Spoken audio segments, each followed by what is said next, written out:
Spotify just handed coaches something most people are going to completely miss. $10 billion invested in podcasting, and buried in that announcement, a change that makes it dramatically easier to build authority and actually get paid for it, even without a big audience. Here's why this matters. 99% of B2B buyers say thought leadership is critical in their decision-making. That's not an opinion. That's Momentum ITSMA research. Your potential clients are actively looking for experts who produce content that helps them think. Spotify just made it significantly easier to become that expert. I'm going to break down exactly what changed, why platforms are fighting over video podcast creators right now, and how smart coaches are using this window before it closes. So here's the quick picture. January 7th, Spotify announced they've invested over $10 billion into podcasting over 5 years. But the real news is what they did to their monetization program. They slashed the requirements. The old thresholds, 2,000 listeners, 10,000 hours of consumption, 12 published episodes to be able to monetize on the platform. The new thresholds, 1,000 listeners, 2,000 hours, and 3 episodes. That's a 50% reduction in audience requirement and an 80% reduction in hours needed. Video podcast consumption on Spotify has nearly doubled since they launched the partner program. The average Spotify user now streams twice as many video shows per month as before. Deloitte projects podcast ad revenue will hit $5 billion globally in 2026, a 20% jump from last year. The platforms are at war for video podcast creators. When platforms compete, creators win. That's the macro level.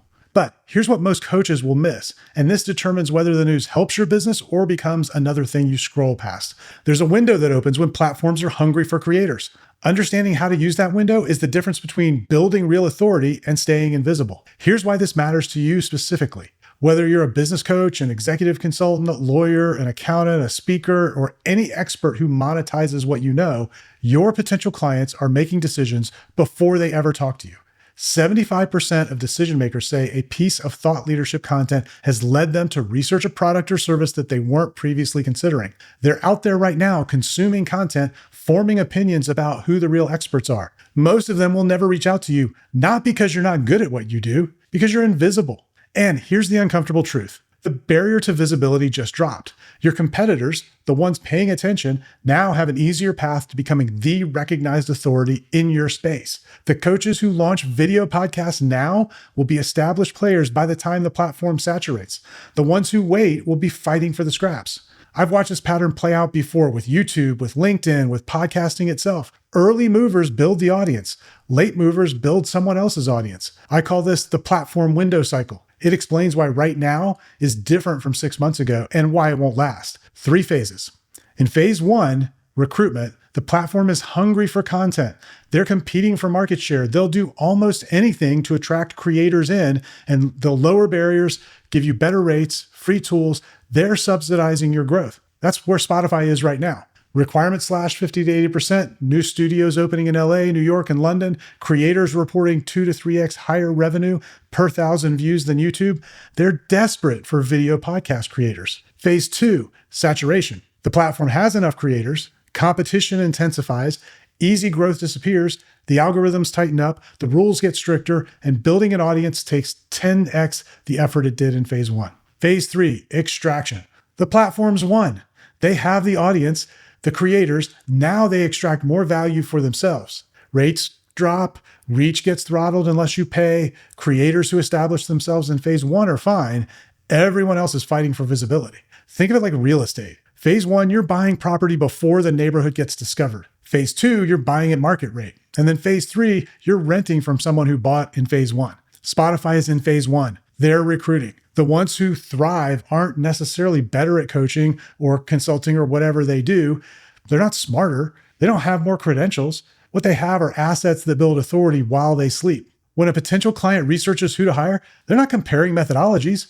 They can't evaluate methodologies. They're not experts. They're comparing who seems like the real expert, who has the body of work, who shows up when they search, who has the podcast, the book, the visible expertise. The consultants who get commoditized are great at what they do, but invisible. They compete on price because the client has no other way to differentiate them. The ones who command premium fees, they built something that exists outside any single client relationship. a point of view that people recognize, a platform where they demonstrate expertise in public. 52% of decision makers and 54% of C-suite executives spend an hour or more every week consuming thought leadership content. They're actively looking for experts. The question is whether they find you or someone else. So what actually works?